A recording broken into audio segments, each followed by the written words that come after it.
Why did you choose St. Lawrence College?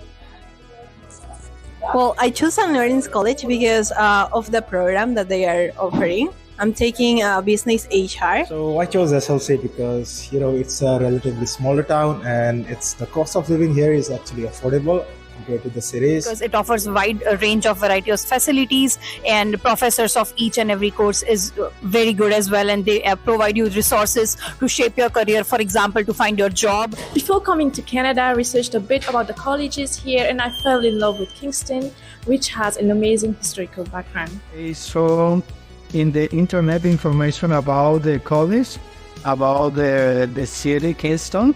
It's a small town and there is a good place to live. I was looking for a small city, and when I found the city of Kingston, I fell in love with this city. It's really beautiful and has everything that I want.